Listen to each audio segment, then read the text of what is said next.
The EU election results are in. The Brexit Party, headed by Nigel Farage, has wiped out most of the opposition, as was expected. Lib Dems came second, Labour came third, the Tories were absolutely eviscerated. Laura Kuenssberg of the BBC said that this was the worst electoral performance for the Tories since 1832.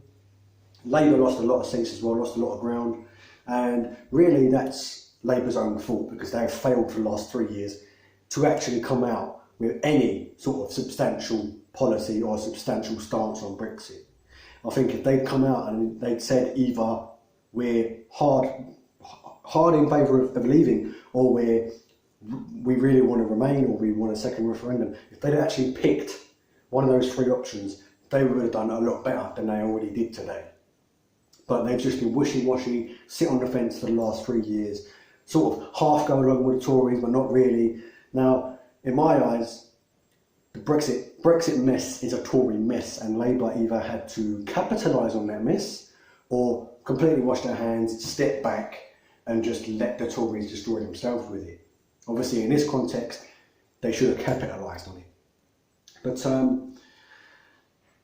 why people voted for the Lib Dems after 2010, I have no idea. They're essentially yellow Tories. They enabled a decade of Tory austerity.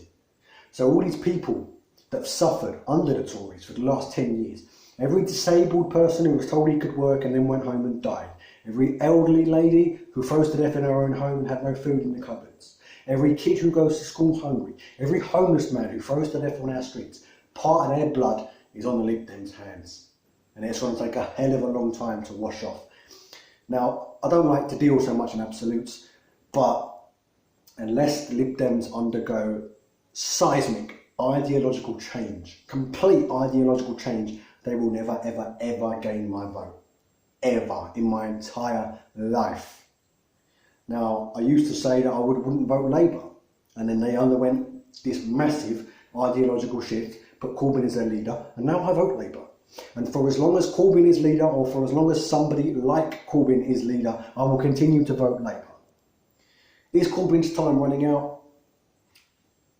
Possibly, potentially. The spell is somewhat breaking for me, even for me, and I'm quite die-hard Corbynite, because he seems to be willing to compromise too much, willing to sacrifice too much of his own beliefs in order to please the PLP and please the establishment.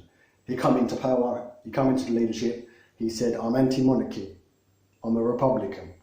There was uproar about that, so he compromised, ended up kissing the Queen's hand after saying he wouldn't bow to her. He said he wouldn't sing the national anthem because it's got God Save the Queen in it, and he's anti-Queen. Again, he compromised after a backlash.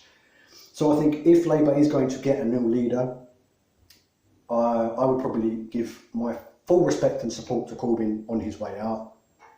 Wish him all the best.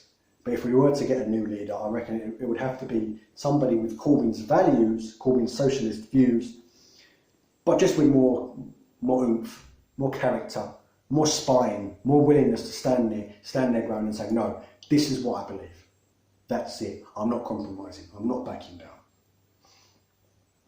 So, funny enough, another thing I wanted to point out, the actual proportion of votes for Remain parties, such as Green, Lib Dems, etc., actually outstripped the number of votes for the Brexit Party. So I think part of the reason why the Brexit Party and Nigel Farage had such huge success is because the Remain campaign, the Remain group, the Remainers, failed to put themselves under one umbrella. Nigel Farage managed to scoop up Remainers from across the board, from Labour, from Tories, from UKIP, from Tommy Robinson fans to everyone. Scoop them all aboard and say, look, Brexit Party, come and support me, Brexit Party, Brexit Party. And then they all joined in, and they all joined the Brexit Party, and that's why you got the support that you got. I think if somebody had come forward from the Remain camp and said, look, we're the Remain Party, we want to remain, maybe the Brexit Party wouldn't have got as much success as it had. So Remain needs to pull together, Labour needs to pull themselves together, and the entire left wing, I think, the entire left wing / Remain camp needs to pull themselves together, get it sorted, and start tackling this far right populist surge that we're seeing. We've already seen Trump come to power. Now we've seen UKIP in the last EU elections did quite well. Now we're seeing Brexit Party do quite well. All these are populist, hard right ideas. And it's going to lead to very, very bad results unless we get our shit together and get it sorted. Thanks for watching. I shall see you in the next video.